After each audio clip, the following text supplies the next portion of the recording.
ನಮಸ್ತೆ ಫ್ರೆಂಡ್ಸ್, ಶಾಲಾ ಮಕ್ಕಳಿಗಾಗಿ ನನ್ನ ಪ್ರಬಂಧ ರಾಷ್ಟ್ರೀಯ ಹಬ್ಬಗಳು. ಪೀಠಿಕೆ. ಭಾರತವು ಹಬ್ಬಗಳ ನಾಡು. ನಮ್ಮದು ಜಾತ್ಯತೀತ ರಾಷ್ಟ್ರ. ಹಲವು ಜಾತಿಗಳು ಹಾಗೂ ಧರ್ಮಗಳು ನಮ್ಮ ದೇಶದಲ್ಲಿದೆ. ಪ್ರತಿಯೊಂದು ಧರ್ಮದವರು ತಮ್ಮದೇ ಆದ ಹಬ್ಬಗಳನ್ನು ಆಚರಿಸುತ್ತಾರೆ. ಹಬ್ಬಗಳು ಪ್ರದೇಶದಿಂದ ಪ್ರದೇಶಕ್ಕೆ, ರಾಜ್ಯದಿಂದ ರಾಜ್ಯಕ್ಕೆ ಭಿನ್ನ ಭಿನ್ನವಾಗಿರುತ್ತದೆ. ಆದರೆ ರಾಷ್ಟ್ರೀಯ ಹಬ್ಬ ಎಂದರೆ ದೇಶದ ಜನರೆಲ್ಲ ಒಂದಾಗಿ ಸೇರಿ ಸಂಭ್ರಮದಿಂದ ಆಚರಿಸುವ ಹಬ್ಬವಾಗಿದೆ. ಇದು ಯಾವುದೇ ಧರ್ಮಕ್ಕೆ ಅಥವಾ ಜಾತಿಗೆ ಸೇರಿದ ಹಬ್ಬವಲ್ಲ.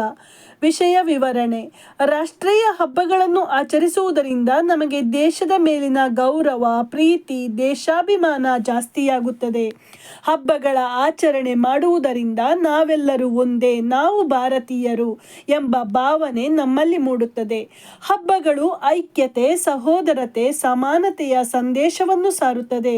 ಸದಾ ಕಾಲ ತನ್ನ ಸ್ವಾರ್ಥ ಚಿಂತನೆಯಲ್ಲೇ ತೊಡಗುವ ಮನುಷ್ಯನಿಗೆ ದೇಶದ ಬಗ್ಗೆ ಯೋಚಿಸಲು, ಗೌರವ ಸಲ್ಲಿಸಲು, ಹುತಾತ್ಮರನ್ನು ನೆನಪಿಸಲು ರಾಷ್ಟ್ರೀಯ ಹಬ್ಬಗಳು ಸಹಕಾರಿಯಾಗಿವೆ.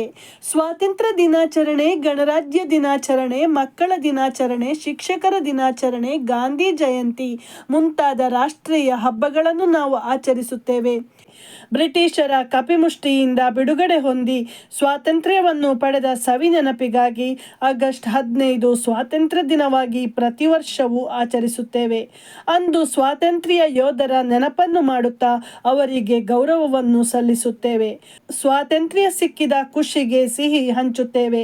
ದೇಶಕ್ಕೆ ಗೌರವ ನಮನ ಸಲ್ಲಿಸಲು ರಾಷ್ಟ್ರಧ್ವಜವನ್ನು ಹಾರಿಸಿ ರಾಷ್ಟ್ರಗೀತೆಯನ್ನು ಹಾಡುತ್ತೇವೆ. ಪ್ರತಿ ವರ್ಷ ಜನವರಿ 26ರಂದು ಗಣರಾಜ್ಯ ದಿನವನ್ನು ಆಚರಿಸುತ್ತೇವೆ. ದೇಶದ ಸಂವಿಧಾನವು ಈ ದಿನದಂದು ಜಾರಿಗೆ ಬಂತು.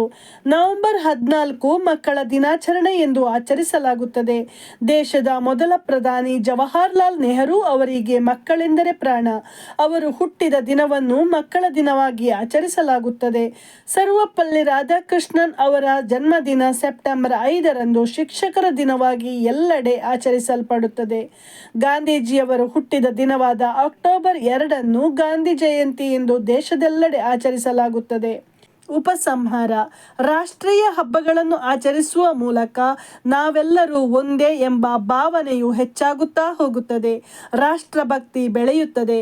ಜನರ ನಡುವಿನ ದ್ವೇಷ, ವೈಷಮ್ಯಗಳು ಕಡಿಮೆಯಾಗುತ್ತದೆ. ಧನ್ಯವಾದಗಳು.